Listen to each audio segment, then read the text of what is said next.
Ziua bună tuturor! Cristi Cazacu mă numesc și în minutele care urmează vă voi prezenta un proiect de restaurare a unei mașini catalogate ca fiind de epocă. Este vorba de un Opel Rekord Olympia P1, an de fabricație 1959.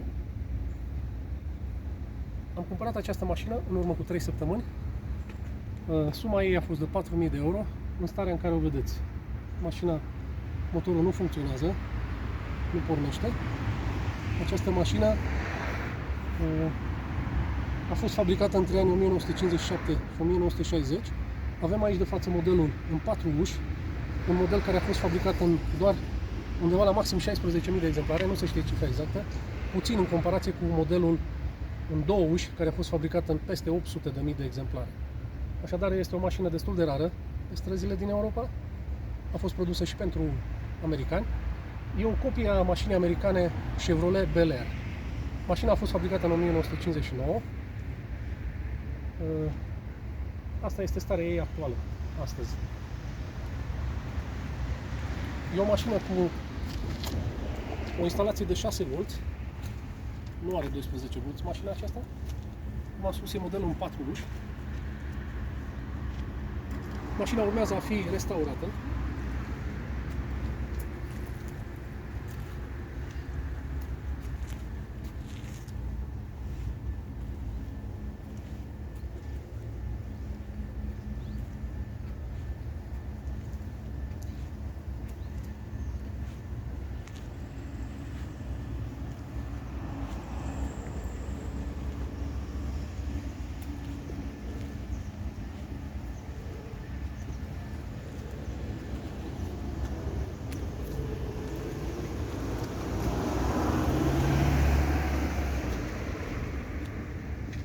Mașina bănuiesc că a fost adusă în România după Revoluție.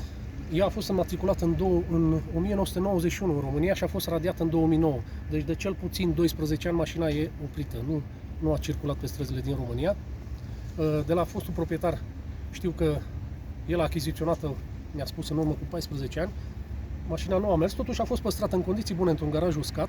Nu arată rău la prima vedere.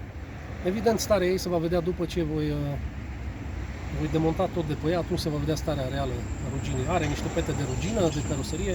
Cum am spus, mașina trebuie restaurată complet. Motorul nu funcționează, nu pornește, are ulei înăuntru, are câteva elemente lipsă în mașina. Lipsesc bateria, lipsește cheia de deblocare a volanului. Mașina nu pornește din cheie, ca mașinile clasice obișnuite, ci are un buton de pornire după ce se deblochează volanul. Cheia aceasta lipsește, nu o am. Lipsește întreg sistemul de evacuare a gazelor de eșapament. Lipsește, sunt multe lipsuri. Bănuiesc că piese, am intrat pe internet, totuși unele piese se găsesc pe eBay, pe Old Classic Parts, piese se vor găsi. Mașina reprezintă va fi un proiect greu de restaurat, pentru că deja am fost refuzat de 2 firme care se ocupă cu restaurări. Motivele invocate au fost lipsa timpului, faptul că au multe cereri. Dacă e cineva interesat care ar putea să se ocupe de această mașină, chiar aș fi interesat de o colaborare, nu ezitați să-mi dați un mesaj și vă voi contacta. Vom deschide toate ușile și capota motorului, să-i vedem o inspecție și interioară, nu doar exterioară.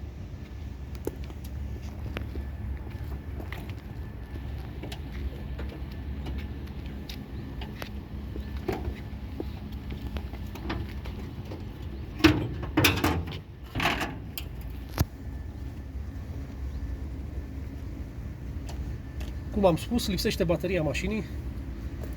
Instalația e de 6 V, nu e de 12 V. Motorul stă de mult timp, nu mai are apă în el. Ulei are în el motorul.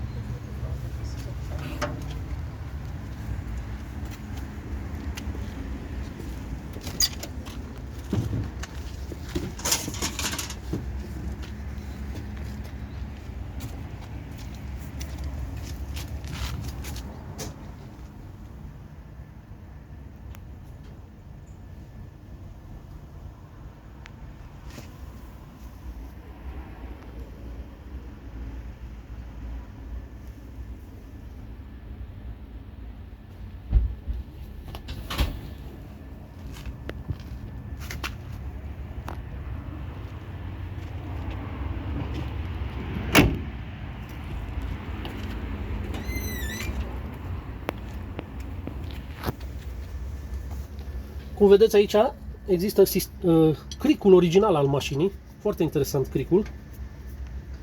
Asta este starea ei. Evident are urme de rugină. Urmează și acolo, poate de rugină.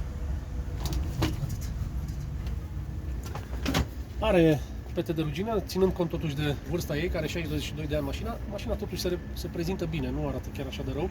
Mă așteptam să fie mai rău ca rugină. Mașina nu e culoarea ei originală, bănuiesc că a fost vopsită, întrucât pe la chedere, pe la uși se văd niște urme de vopsea, deci bănuiesc că mașina a fost vopsită, nu e culoarea ei originală.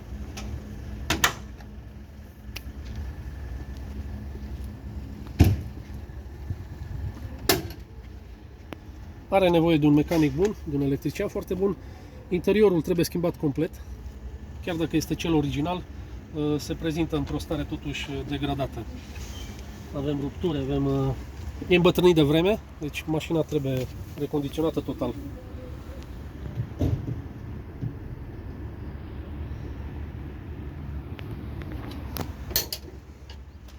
Cum am spus, modelul este P1. Inițiala P face referire la geamul, parbrizul panoramic, copiat după, cum am spus, după Chevrolet Bel Air. Modelul a fost fabricat, acest model în 4 uși a fost fabricat doar într-un singur an. Modelul în 2 uși a fost fabricat între 1957 și 1960.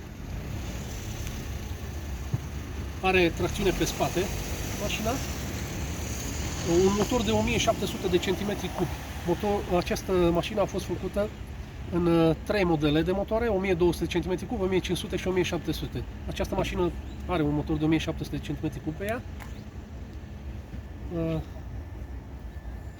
Filmarea se intitulează partea 1, întrucât în această parte voi prezenta doar starea ei, cum am cumpărat-o, starea ei inițială.